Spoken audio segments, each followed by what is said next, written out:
I love just driving around and making myself laugh. It's April 21st, 2024. I just had to do some shopping. It's like 4 p.m. I'm listening to comedy podcast, Nat and Shane's Secret Podcast. Matt McCusker had just gone to Boston to play Laugh Boston. And they're talking about the homeless people and the heroin epidemic and stuff, and saying that there's a lot less deaths and overdoses in countries that legalize drugs, or at least decriminalize them. And I try not to be political here. I want to keep this to be philosophical discussions and talks. So, the philosophical quick 2-second argument, I guess I'll make some longer principle videos in the long run when people keep asking the same question over and over again. But as this videos that I'm creating currently are practice and mind dumps. I actually just cleaned my office up and cleaned a space, and I'm gonna fix my camera and stuff because I want to start recording. And people are starting to follow me on Twitter, and I said that I'll start making videos again at 500 followers, and I'm almost there. Not too bad. Just started the account in November. Haven't been that active, and I've been mostly trolling. But anyways, back to the philosophy of it is, if you own yourself and your body,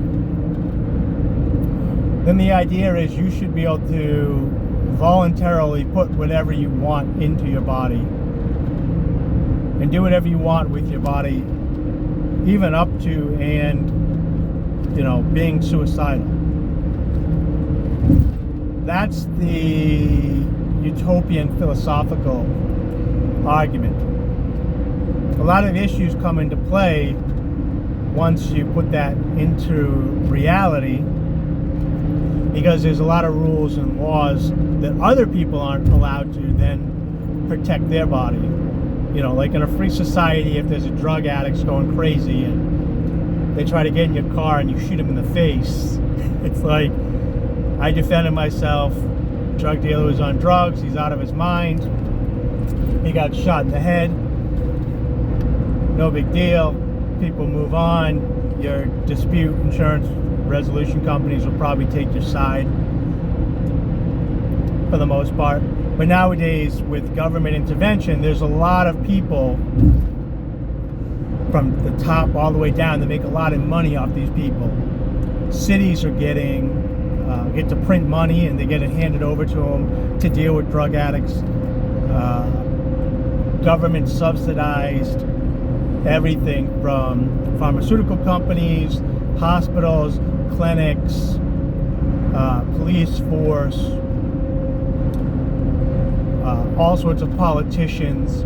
It's baked into the cake of the money that they make. So it's not that they care really about the drug addict or about the death. Of course they're going to say it's a human life and you should value that more than your car or whatever, but the other argument is they're trying to steal my car and I can shoot them, so they value their life.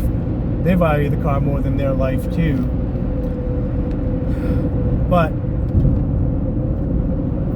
everything becomes really difficult when you have this imaginary scale of balance that's not natural order but chaos, really, of interest groups with their finger, thumb, and whole body and piles of money balancing the scale in different directions.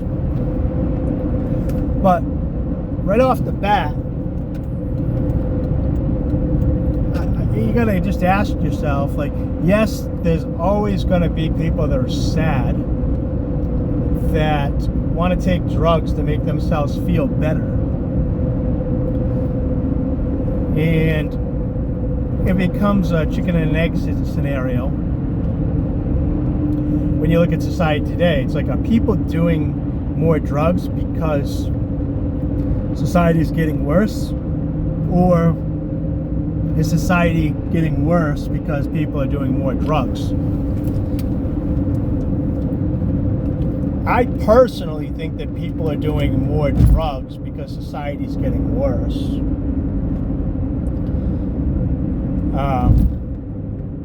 I don't think the freedom to put drugs into your body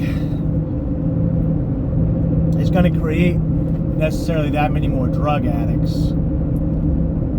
For one, I mean, the laws between alcohol and drugs are not stopping me from not doing them. It's not like I'm like, wow, if only heroin and crack were illegal, then I would do them. And the people that I know that are doing drugs aren't like getting, like, you know, it's not a deterrent for them either. There's a very small part of the society that's not doing drugs because it's illegal. Now, there is a gray area of people that are so beholden, you know, even without the government. I think there's this fallacy that libertarians tend to have where everybody becomes their own king. And throughout the natural order of the world, that's never been the case. There's always people that want to be followers, and they need somebody to lead them.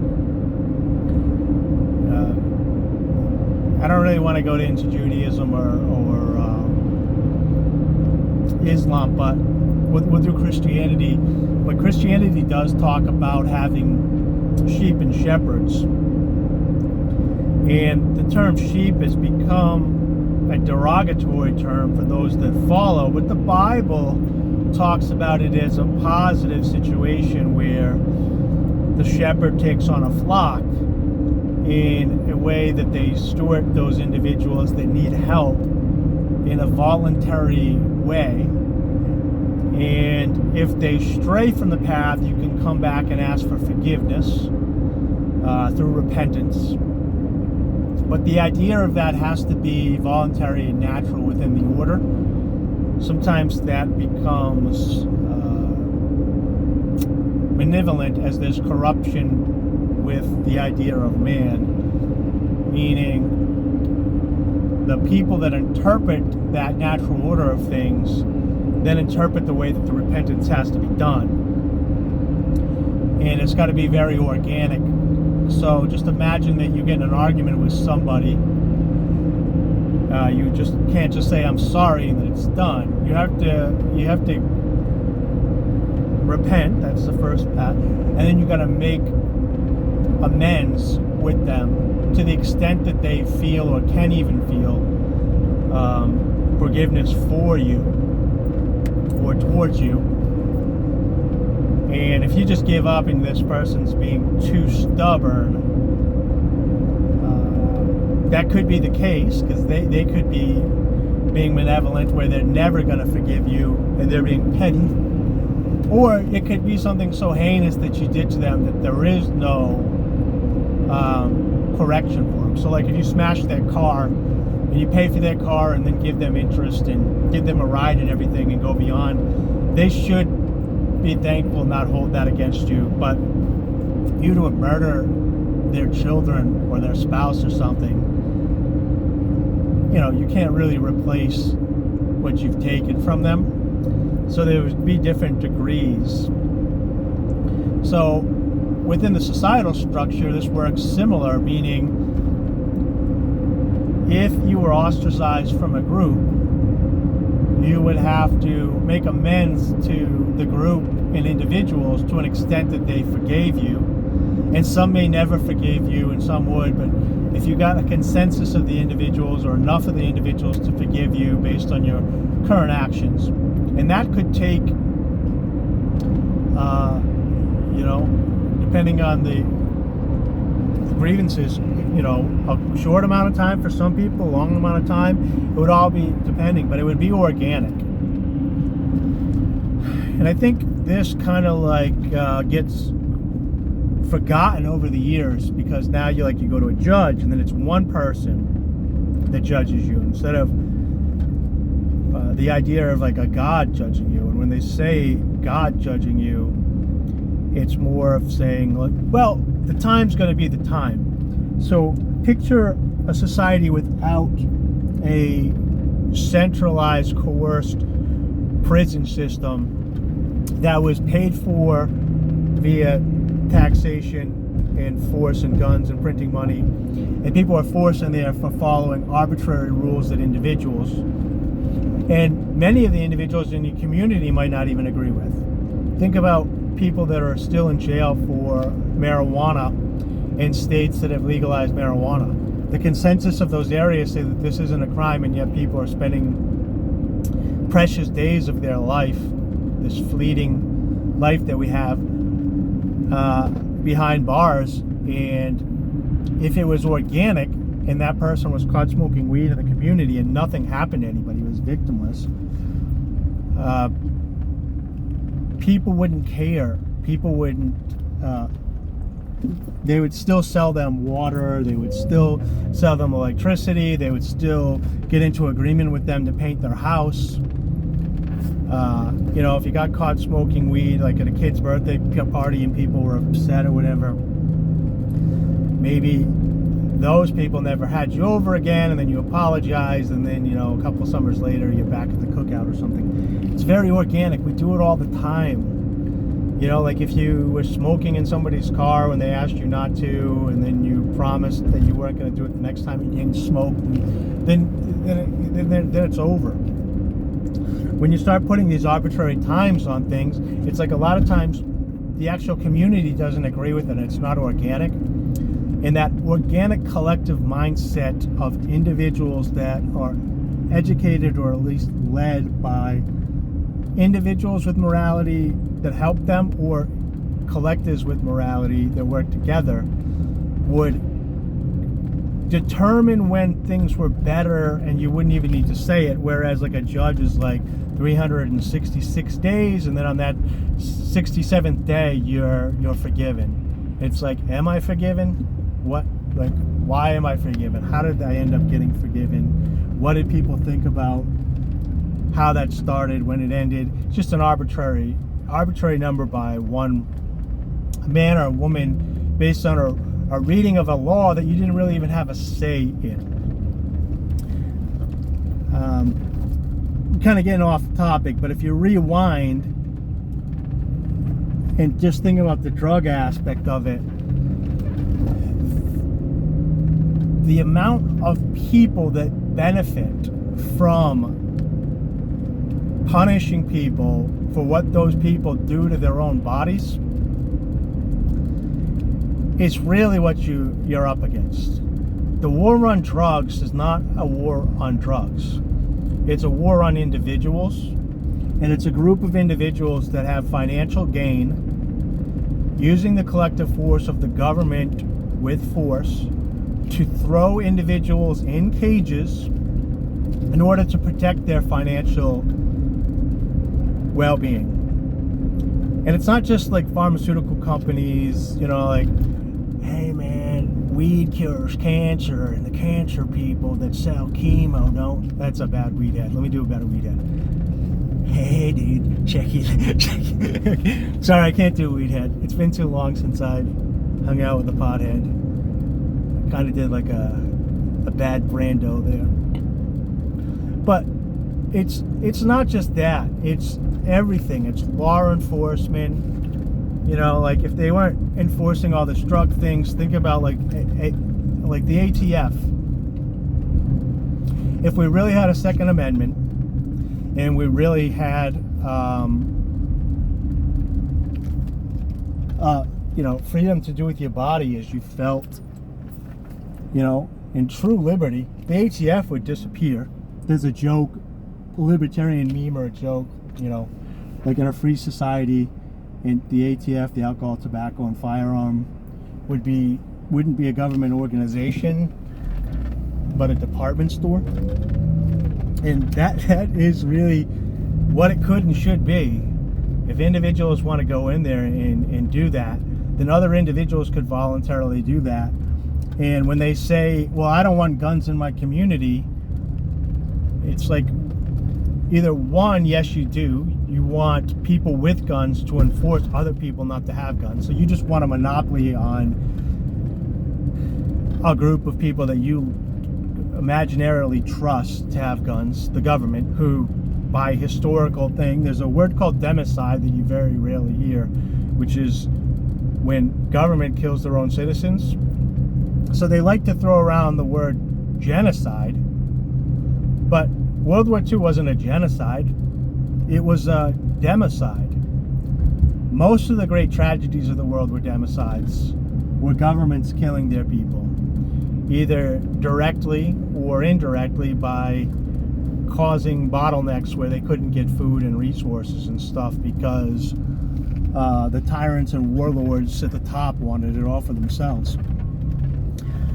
But if you were to bring it back, I kind of lost my train of thought there. Somebody almost jumped out in front of me when I was driving, and my prefrontal cortex reset for a second. Basically, the idea would be, if you were in your community and you were going to want to ban guns, you're not really saying you want to ban guns. You want to say you want a group of people that have a monopoly on guns. And then the idea is this: well, if you didn't want people in your community to be shot or have crazy people getting it, then wouldn't you think that the people that live in the community that own the gun shops would feel the same way? And even if they don't you feel like the people that give them insurance for their gun shop would feel that way? And the ones that help them figure out how to determine which people were safe through the medical insurance and through the business insurance would feel okay. And then if something did continuously go wrong, don't you think that you and your community would then not want to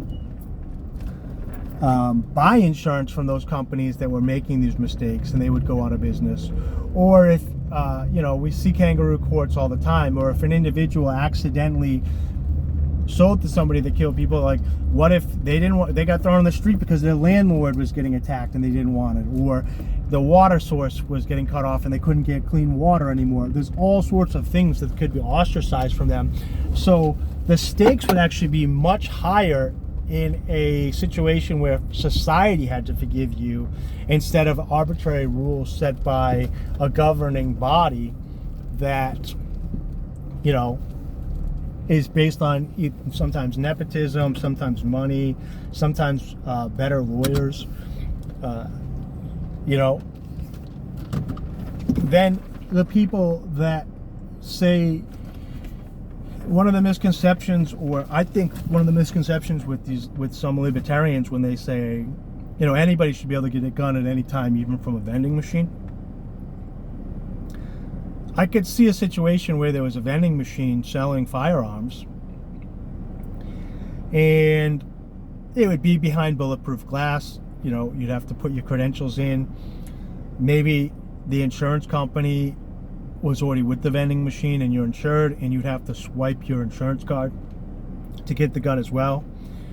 And then people say, well, there's 3D guns, so anybody can get a firearm and protect themselves. And you're like, well, that's true. But maybe in that, even if you print your own guns and then you live in a community, maybe the people in your community are then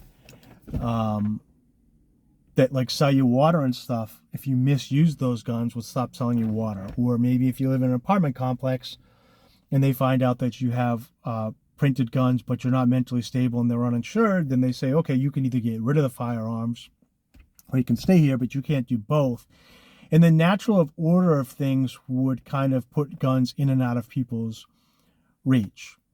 So if you were to, if you were very rural, if you're living alone on an island with no help, then it wouldn't matter if you have a firearm and you're crazy and you're shooting it into the sky. And then if you live in a crowded city and you have a firearm, there would be more people at risk, so more people would have the best interest. And they would act in a way in their personal lives to communally and voluntarily set up arrangements with each other so that only individuals that were safe in that community could have firearms. And if you didn't like it, you could move. And if you did like it, you could stay. And what currently goes on is the responsibility for understanding firearms and who can get them and all that stuff is handed over to a group of people in suits that don't have anybody's best interest in mind, and in fact benefit from, like we said with the drugs earlier, benefit from people getting hurt with guns, benefit from people getting hurt with drugs, alcohol, and such. And it's not like it's passing a rule for a gun law doesn't help anybody. It doesn't help a 2A person, and it doesn't help a non-2A person, because you don't just write some imaginary words on a piece of paper and hand it over to somebody and then the community's fixed. Most of these shootings in that are mass shootings or stuff are done by illegally obtained guns. And the last thing I'm just going to say, because I need to unpack this stuff, is when you're a private shop owner and you want to sell a gun to somebody now, let's just say, and then you want to discriminate against them and say, I don't feel comfortable giving them a gun, but they get a background check and they go to the federal government and the federal government passes them and says yes, and you say, no, I want to discriminate against them, I don't want them to have a firearm. And it could be for any reason. It could be because you don't want trans people or gay people or black people or white people or Jewish people or mentally disabled people, or whatever reason it is. You should be able to discriminate against somebody. They don't allow you to. So the law could actually put firearms into the hands of people that the actual gun shop owner doesn't want to get guns to because they don't feel comfortable with. And some people thousands of miles away are deciding that they can get one. And it works both ways, you know? Just like when you start passing these rules, like you have to force me to make a wedding cake or sell pizza to somebody, those same rules can backdoor people where I don't want to sell you a firearm, but then I have to go through this federal thing, and then the federal thing goes through, and then I have to sell you a firearm. So then it also, even if it's not that direct, if that responsibility is taken off of the gun shop owner and he outsources it to somebody that's never met the person and they make the decision, you're still taking the hands out of the community, which the person now that you're asking if this is okay, even if they say yes or even if they say no, doesn't have any invested interest in the individual that has it in that particular community because they're safe. And the best pragmatic or physical representation that you can see of this with your eyes is the politicians that are trying to ban guns are surrounded by security. So they're, and some people agree with that. They're like, well, they're the elites, they're the famous people, they're the whatever, they're in danger. And the people that they hire are safe with guns. And it's like, then these same people are rioting when the police shoot somebody. So like, what is it? When you try to ban guns, you're saying that only the police should have guns.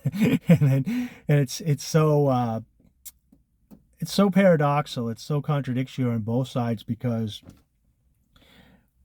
on the other side, the 2A people are like so pro cop, and it's like, who do you think you're going to be, you want to shoot?